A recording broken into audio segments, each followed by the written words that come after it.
problem. Draw BMD for the given frame. Frame is as shown in figure here. This is frame. This frame having different moment of inertia. Here 2I. For this BC it is 1.5. For CD it is 1.5I. 1.5I. Then here central column CF having moment of inertia I, and here the moment of inertia for DE it is 2I. Load carrying 10 kN, 10 kN, central point load is there. Now supports condition, here this is fixed, hinge and fixed. Overall, this frame is symmetrical. Now, first thing is to find out fixed moment. One number, calculate F-E-M, fixed moments. Now we know, यहाँ पर ये span में load है, ये span में load है, दो ही जगह, तो फिक्स्ड मोमेंट सिर्फ यही पे आएंगे. ओके, नाउ हियर इस कॉलम में कोई लोड ही नहीं है ऐसा हॉरिजॉन्टल वगैरह. तो here fixed moments for rest of the column it is 0. तो ये भी मैं लिख देता हूँ यहाँ पर यम A B, M B A, यानी ये section. Similarly M C F, M F C is equal to M D E, M E D is equal to 0. ये जो कॉलम्स है तीन, ये कॉलम में कोई लोड नहीं है तो उसके फिक्स्ड मोमेंट्स जो है वो 0 आएंगे. सिर्फ ये स्पैन में लोड है. तो here bending moment at BC fixed moment it is equal to minus equation WL/8 भी यूज कर सकते हैं, या तो WA/B² को भी यूज कर सकते हैं. तो जो कन्वीनियंट लगता है अपन ने वो तो बहुत बार यूज किया है, इस ये भी यूज कर सकते हैं. तो here WL/8 where W is 10, span here it is 4 divided by 8, so it becomes minus 5 kN meter. Then for BC, for MCB symmetry है तो वही वैल्यू मैं यहाँ पे लिख सकता हूँ with opposite sign kN metre. अभी ये सिमेट्रिकल है ना, तो दोबारा फिर से कैलकुलेशन करने की जरूरत नहीं है. तो I can write M C D here, C D span लेते हैं तो सी डी पे ये सेम मोमेंट आएगी और डी सी पे नीचे वाली, तो it is equal to D C. तो ये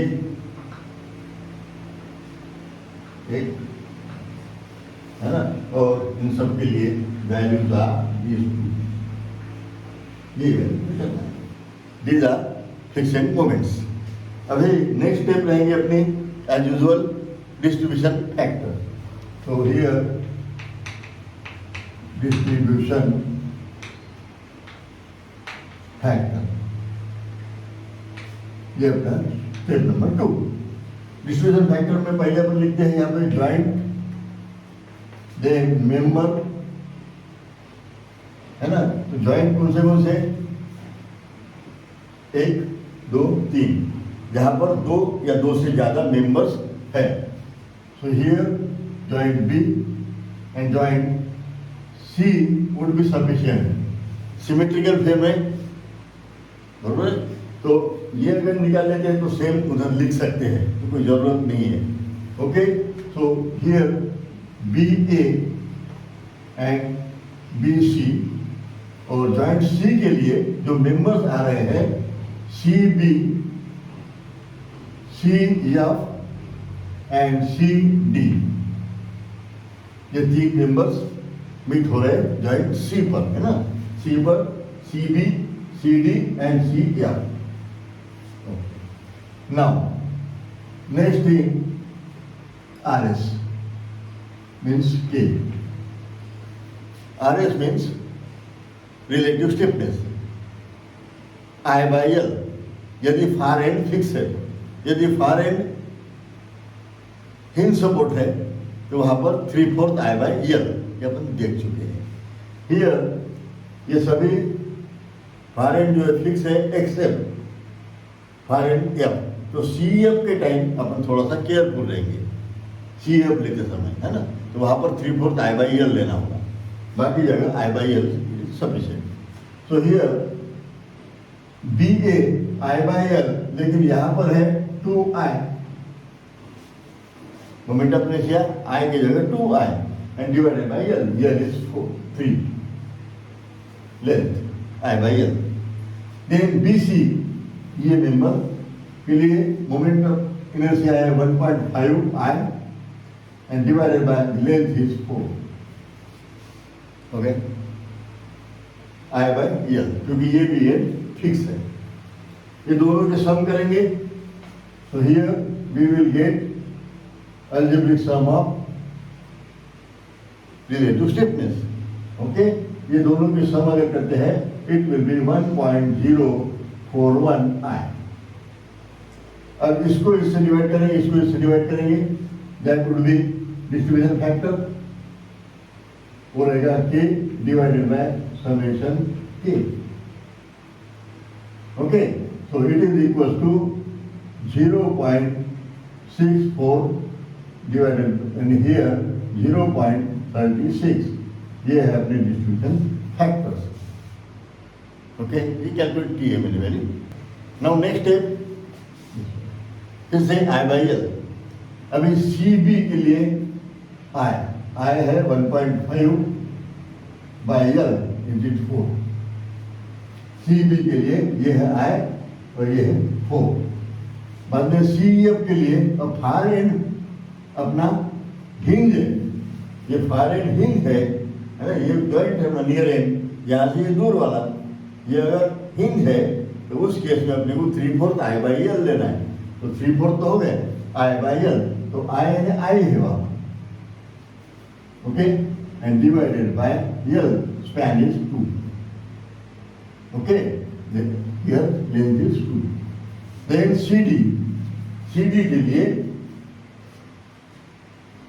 फिर से 1.5I and divide by 4 I by L. Fixed CD के लिए अपन ये फिक्सेड पढ़ेंगे. Okay, then summation of 1 2 3 it becomes 1.125 and I.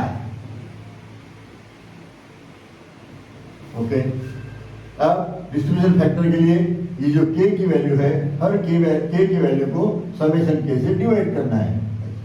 Okay, तो here it will be 0.33, 0.33 and 0.3.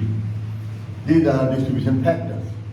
अभी सेम डिस्ट्रीब्यूशन फैक्टर जो है ये है ना, ये BA है, हाँ BA. ओके, तो BA को सिमिलर है यहाँ पे DE. So this is the value I can right for DE also. वैसे ही BC के लिए ये BC है. ओके, तो BC के लिए DC. तो दोबारा फिर से और कैलकुलेट करके बड़ा टेबल बनाने की जरूरत नहीं है, सिमेट्री है इसलिए, है ना. ये BC symmetrical to DC, BA to DE. The distribution factors हो गए. Now we can go for third step, moment distribution table. Moment distribution table ये थर्ड. अब इसमें ये पहले जो लिखा है मैंने यहाँ पे, ये है सब joints. Then I have to write members. अभी ए से इधर बी की तरफ देखना है, ए बी, बी से ए की तरफ देखना है, बी ए, बी से फिर अभी सी देखना पड़ेगा, बी टू सी, बराबर है। अब यहाँ पर सी पर 3 मेंबर्स है, तो सेंट्रल वाला जो है मैं यहाँ पे लिख देता हूँ सी या सेंट्रल ये, बाकी ये सी से बी और सी से डी।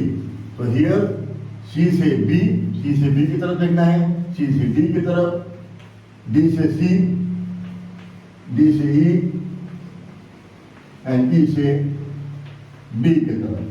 जो हो गए मेंबर्स, सभी मेंबर्स जॉइंट पर जो भी A B C D E meet हो रहे हैं वो सब लिख दिए। Next step would be distribution factor.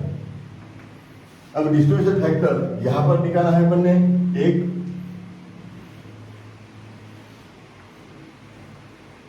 B ए पहला डिस्ट्रीब्यूशन फैक्टर 0.64 और इधर है 0.36। यहां पे तीनों में जो वैल्यूज है ये सेम वैल्यू है, ये है 0.33, 0.33 एंड 0.33। इस जॉइंट पर डिस्ट्रीब्यूशन फैक्टर जो है यहाँ पर डी पर इट इज, अभी डी सी बोले तो अपना 0.36 और डी ई के लिए 0.64 हो गया। ये डिस्ट्रीब्यूशन फैक्टर जो मैंने यहाँ पर लिख दिए। अभी नेक्स्ट स्टेप जो है ये रहती है अपनी फिक्सेड मोमेंट्स। फिक्सेड मोमेंट्स बराबर है। तो फिक्सेड मोमेंट जो है ए बी, जहां पर कुछ भी नहीं है वो मैं पहले डैश कर देता हूँ 0, ओके। तो ए बी, बी ए ये नहीं है, देन सी एफ यहां पर भी कुछ नहीं है, then F C, C F भी है लिखा हुआ, एफ सी लिखा नहीं है, कोई जरूरत भी नहीं है उसकी, क्योंकि यहाँ पर वैसे भी हिंज है तो मोमेंट 0 है, ओके। देन नेक्स्ट है डी ई, ये भी कुछ नहीं है और ई डी पर भी कुछ नहीं है। अब बचे हुए पॉइंट्स में जो मोमेंट है that moment we will write. B C के लिए है -5 और सी बी के लिए है +5, बराबर है। देन सी डी और डी सी में अवेलेबल है, सी डी के लिए -5 और यहाँ पर है +5, हो गए सभी, है ना। यहाँ पे अपन ने ये एफ सी लिखा नहीं है, F C it is 0 because hinge है इसके सिवाय, ओके। तो this is important point that we have heard. बिल्कुल छोड़ दिया उसमें हिंज पॉइंट होने की वजह से, है ना। और हिंज नहीं रहता तो अपन कंसिडर कर सकते थे, लेकिन वैसे भी वहाँ पर सिमेट्री में 0 आता है, मैं वो बाद में बताने वाला हूँ, ओके। ये हो गया distribution table. Now next thing is to balance. अभी बैलेंस करना होगा हर जॉइंट। अपन क्या करते हैं, जैसे कोई हिंज अगर है तो उसको पहले 0 कर लेते हैं, हिंज, सिंपल सपोर्ट या रोलर सपोर्ट। तो यहाँ पे ए फिक्स है, ई भी फिक्स सपोर्ट है, बाकी तो फिक्स है ही। और ये 0 है, ऑलरेडी यहाँ पे मोमेंट भी नहीं है और ये हिंज है, मैंने यहाँ पे 0 लिख ही दिया है, ओके। नाउ अब ये जॉइंट पे ये है और इस जॉइंट पर आप देखेंगे ये जॉइंट बैलेंस है, sum of moment should be equal to 0। अभी यहाँ पर क्या हो रहा है, +5 -5, ऑलरेडी 0। तो सी जो है ये ऑलरेडी बैलेंस है, यहाँ पे कुछ करने का काम ही नहीं है। अब बचा है ये बी और डी, इसको बैलेंस करेंगे, यानी ये जो डिफरेंस है यहाँ पर -5 और इधर में 0, तो -5 हो गए। बैलेंस के लिए पॉजिटिव साइन यूज करते हैं अपन, तो यहाँ पर पॉजिटिव साइन रहेगी पहले दोनों तरफ। अब ये जो वैल्यू है डिफरेंस वाली वैल्यू, इसको डिस्ट्रीब्यूशन फैक्टर के हिसाब से अपन मल्टीप्लाई करते हैं, है ना। This value multiply by 0.64, this value multiply by 0.36 and you have to write this value here. It is equal to 1.8 and it is equal to 3.2. ये हो गया बैलेंस, जीरो कर देंगे। जैसे ही पहले बैलेंस के स्टेप कर लेंगे, बाद में कैरी आउट करेंगे। ओके, अब यहाँ पर है, ये तो हो गया ऑलरेडी, यहाँ पे कुछ करना ही नहीं है। नेक्स्ट इसको करेंगे। अब यहाँ पे प्लस है तो मुझे यहाँ पर माइनस से उसको बैलेंस करना पड़ेगा। ओके, अब 0.36 को मल्टीप्लाई करना है 5 से, तो ये ऑलरेडी मैं लिख चुका हूँ यहाँ पर, तो same value will be there minus 1.8 and it will be 3.2। Okay, ये स्टेप है अपनी बैलेंस की। बैलेंस के बाद आती है कैरी ओवर, तो हमको आगे कैरी ओवर करेंगे। अब ये कैरी ओवर के लिए ये इधर जाएगी मोमेंट। ओके, तो और ये जो है ये मोमेंट, ये दोबारा ये इधर, और ये जो है ये इधर, ये इधर, ये रहेगा बैलेंस, कैरी ओवर करना। ओके, इसका हाफ कर देंगे इधर 1.8, 1.6, ओके 1.6 इसका हाफ कैरी ओवर करता हाफ। अब इसका इधर ये आएगा 0.9, सेम साइन, ये प्लस, ये भी प्लस है तो इधर में प्लस रहेगा, साइन सेम है। बैलेंसिंग के टाइम में माइनस था, यहाँ पे प्लस कर दिया, यहाँ पे प्लस था ये माइनस पे। बैलेंसिंग को अपोजिट साइड देके अपन बैलेंस करते हैं। कैरी ओवर जो मोमेंट है उसको आगे हाफ मोमेंट ट्रांसफर करते हैं। Okay, now here it will B minus 0.9, बराबर है, और यहाँ पे आएगा माइनस 1.6। हो गया, ये होगी अपनी कैरी ओवर की स्टेप। अभी इसमें जॉइंट देखना है कि अनबैलेंस है क्या। अभी आप देखेंगे यहाँ पर, तो ये जो जॉइंट है बी पर कुछ मूवमेंट आई नहीं है, तो ये इसका मतलब ये ऑलरेडी बैलेंस हो गया, कोई अनबैलेंस मूवमेंट ही नहीं है ना, ना कैरी ओवर होगी इधर से या इधर से कुछ आई नहीं। अब ये जो है सी जॉइंट, ये प्लस 0.9 और माइनस 0.9, ये दोनों इक्वल विद अपोजिट साइन है, तो ये ऑलरेडी बैलेंस है, फिर दोबारा बैलेंस करने की जरूरत नहीं है। ओके, वैसे ही डीसी पर यहाँ पर कुछ नहीं है, यहाँ पर कुछ नहीं है, इसका मतलब डी जॉइंट जो है ये दोनों तरफ में जीरो वैल्यू है, ये बैलेंस हो गया। ओके, और जॉइंट ही बैलेंस करते हैं, ये कोई जॉइंट नहीं है, मीटिंग टू मेंबर्स नहीं है ना, ये और ये दोनों, मतलब ये और ये है ना, तो इसका मतलब जॉइंट बी जो है ये ऑलरेडी बैलेंस हो गए, सी जो है ऑलरेडी बैलेंस है, और डी यहाँ पर है ही नहीं कुछ बैलेंस। ओके, अब सब बैलेंस हो गए तो अपना calculation is over. Now we can make a total, so I can write here final moments and then sum। ये यहाँ पर प्लस 1.6, ओके, यहाँ पर प्लस 3.2, ये दोनों की सम माइनस 3.2, ये दोनों को ऐड करना पड़ेगा। ओके, तो here it is 5.9 and plus ये कुछ नहीं है, माइनस 5.9। अब ये दोनों को जोड़ना है and this will be same, here it is plus 3.2, यहाँ पे माइनस 3.2 और ये है minus 1.6। Okay, these are our final moments, ये फाइनल मोमेंट्स की वैल्यूज होगी, बराबर है। अभी आपको निकालना है ये bending moment diagram.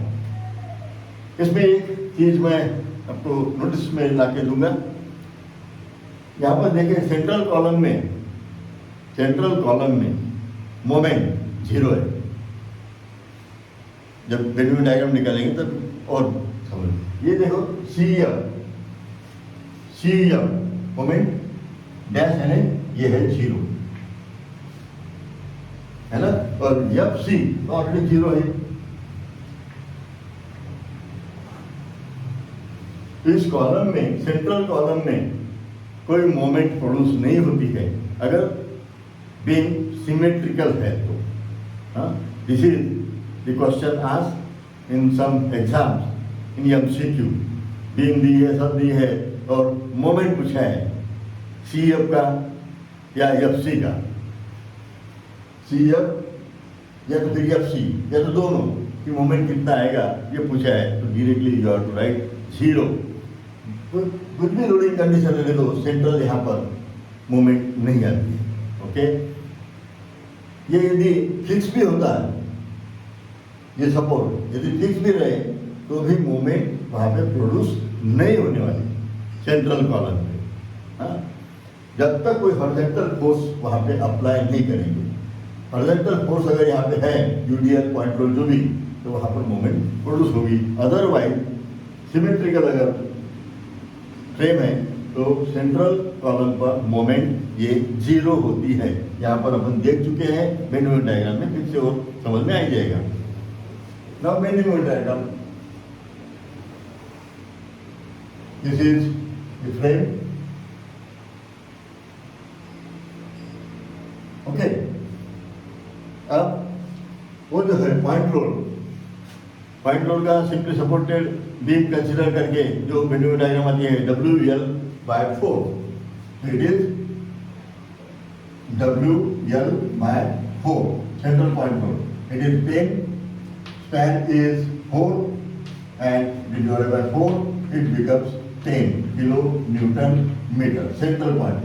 So here I will draw Venn diagram for central point roll, and both these values will be here 10 kilonewton meter. अब इस Venn diagram का मैं पहले यहाँ पे नाम दे Venn diagram, and here units that I am going to write here in kilonewton meter, इसमें unit लिखने वाला हूँ। ये कैसे है, ये वैल्यू WL/8 अगर सिंपली सपोर्टेड बीम है और it carry central point load. अब बाकी वैल्यूज ऑलरेडी बता चुका हूँ आपको। ये अगर प्रॉब्लम है, मैं ये सभी यहाँ पे और एक प्लॉट करके बताता हूँ यहाँ पर, आपको अगर कुछ समझ में नहीं आया होगा तो।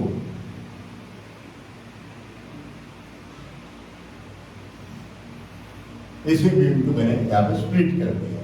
ये बीम्स, ये है जॉइंट बी, ये सी, डी, ये ए या ई। अभी अब देखो एक एक फिर से यहाँ पे एक्सटेंड करना होगा ये लाइंस। ये लाइन मैंने एक्सटेंड कर दी ऐसा। सेम प्रोसीजर अडॉप्ट करना है। अब क्या करना है, जो जो मूवमेंट लेना है उस ये जो लाइंस है वहां पर पॉइंट एक बनाते हैं। ये पॉइंट ए इस लाइन पे ए।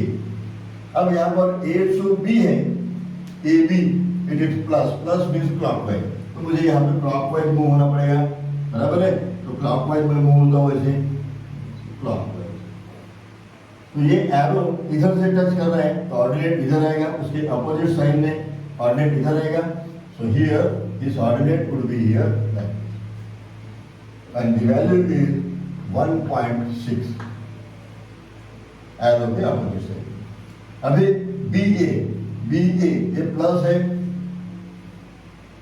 यानी क्लॉकवाइज मूव करना पड़ेगा, ये क्लॉकवाइज, ये पॉइंट और पॉइंट से ये क्लॉकवाइज। अब इधर में टच कर रहा है वो, so here ordinate will be here, opposite side, okay, and it is 3.2, तो यहाँ पर 3.2 और ये 2 पॉइंट ज्वाइन करना है, ये हो गया। अभी BC वो माइनस है एंटी क्लॉकवाइज यहाँ पर, तो ये एंटी क्लॉकवाइज मुझे ऐसे मूव करना पड़ेगा इस तरह। बॉटम साइड में टच कर रहा है एरो, तो उसके अपोजिट साइड में इधर में ऑर्डिनेट देना पड़ेगा।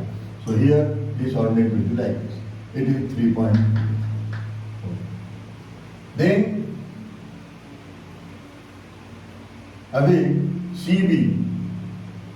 CB ये है प्लस यानी clockwise. So here I have to move clockwise like this, ये क्लॉकवाइज। है ना, यहाँ से क्लॉकवाइज। ये क्लॉकवाइज मूव करने के बाद बॉटम साइड में टच कर रहा है तो ऑर्डिनेट ऊपर आएगा, तो this ordinate would be somewhat here, okay, enjoy. और ये है ordinate 5.9, okay. Then next CD, अभी CD ये माइनस है, इसका मतलब CD ये एंटी क्लॉकवाइज मूव करना पड़ेगा, तो ये एंटी क्लॉकवाइज मूव कर रहा होगा। एरो कहाँ टच कर रहा है, बॉटम साइड में, ऑर्डिनेट अपवर्ड CD के लिए, ओके। तो CD मीन्स CD, और ये अभी मार्क कर चुके हैं। अभी DC इधर से आना है, DC का ये पॉजिटिव है, पॉजिटिव यानी clockwise, so here I have to move clockwise. ऐसे ये पॉइंट ले लिया, पॉइंट से मैं क्लॉकवाइज मूव कर रहा हूँ। बॉटम साइड में टच किया तो उसके अपोजिट साइड में मुझे ऑर्डिनेट मार्क करना है ऊपर में, so this and it is 3.2, join this 2 points. हो गया यहाँ तक।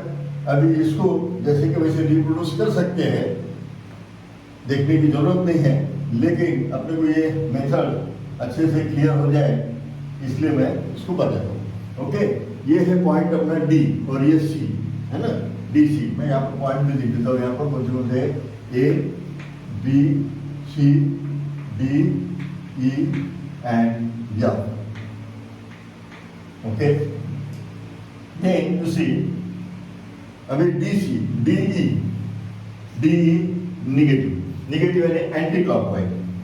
ये पॉइंट ले लिया मैंने पहले इस मेंबर के इस साइड में, ओके। और ये है पॉजिटिव, DE है निगेटिव, यानी एंटी क्लॉकवाइज। तो एंटी क्लॉकवाइज मूव करेंगे अपन, ओके, इस पर ये, और ये टच कर रहा है इधर से लेफ्ट साइड में, ऑर्डिनेट इधर है, so here the ordinate will be like this. Then ये पॉइंट ED ये माइनस है एंटी क्लॉकवाइज, सो फिर यहाँ पर एंटी क्लॉकवाइज मूव करेंगे। ये टच करा इधर से, ऑर्डिनेट इधर, उसके opposite, so here to shoot like this and join it is 3.2, it is 1.6, okay। so this is our bending moment diagram। अब इस bending moment diagram को अगर ऑब्जर्व करते हैं so here in this member you see यहाँ पर there is no bending moment, है ना। so bending moment at C and C is equal to 0. This is the point that you have to remember from MCQ point of view।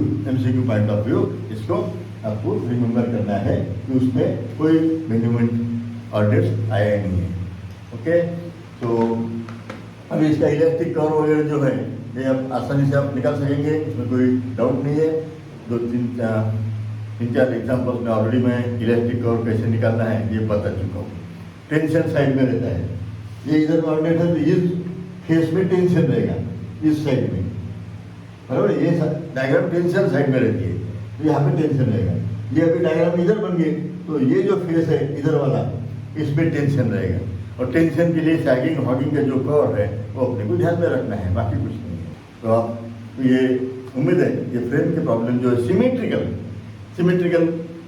Frame जो है इसमें loading symmetrical है और dimensions वगैरह सब symmetrical है, तो उसमें स्वे होने के कोई चांसेस नहीं है ना। तो नेक्स्ट लेक्चर में अपन स्वे टाइप के जो एनालिसिस है तो कैसे करना वो मैं बताने जा रहा हूँ। तो थोड़ा लेंदी कैलकुलेशन है इस मोमेंट डिस्ट्रीब्यूशन मेथड से। 2 बार मोमेंट डिस्ट्रीब्यूशन टेबल ये बनाना पड़ता है और सुनाना पड़ता है, और बीच में कैलकुलेशन भी है, तो थोड़ा हेवी कैलकुलेशन हो जाता है, लेकिन स्वे टाइप का एनालिसिस आना जरूरी है, ओके।